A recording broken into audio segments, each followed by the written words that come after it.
काठवडात पाऊस पडला, काठवडात मळ्या रुजल्या हिरव्यागार, मळ्या रुजल्या हिरव्यागार. पाऊस पडला काठवडात, पाऊस पडला काठवडात. काही ग मेवाने घ्यायचा ग, काही ग देवाला मेवाने घ्यायचा ग, न्यायचा ग पिका ग पेरू, पिका ग पेरू.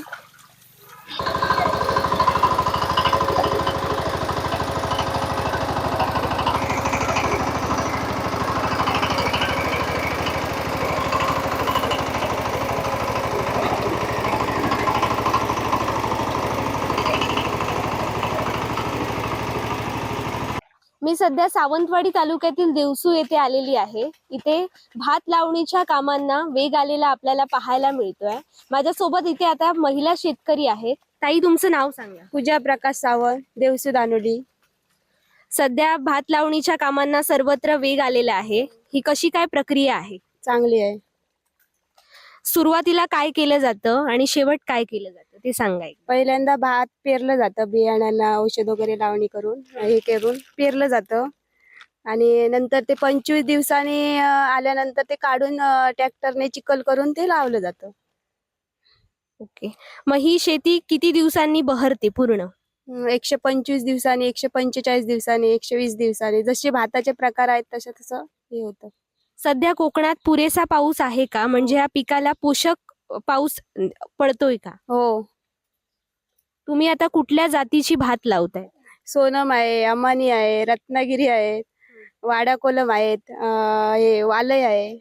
सध्या भात लावणीला पूर्णतः सुरुवात झालेली आहे. तुम्ही सरकारी योजनेचा लाभ घेतलेला आहेत का? म्हणजे सरकारकडून तुम्हाला खतं, बी बियाणे मिळाली आहेत का? मिळाली नाही आहेत पुरेशी.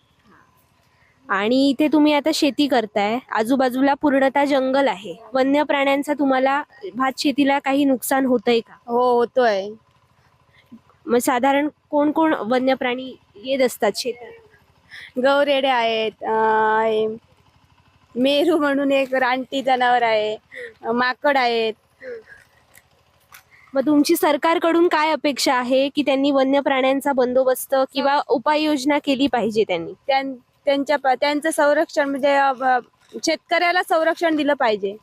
तर अशा प्रकारे सावंतवाडी तालुक्यातील देवसू येथील कुंभेश्वर येथे मी आली आहे. इथे भात लावणीचा उत्साह आपल्याला पाहायला मिळाला.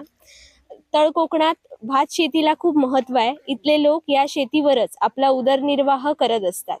सध्या भात लावणीचे व्हिडिओ सोशल मीडियावर देखील व्हायरल होत असतात. ही शेती पावसाळी पर्यटन म्हणून प्रसिद्ध होत असते आणि अनेक रील स्टार या भात लावणीचा आपल्या व्हिडिओ कंटेंट मध्ये उपयोग करत असतात. परंतु फक्त व्हिडिओ पुरती आपली शेती मर्यादित न राहता इथल्या तरुणांनी देखील शेती अवलंबली पाहिजे आणि आपली संस्कृती जोपासली पाहिजे.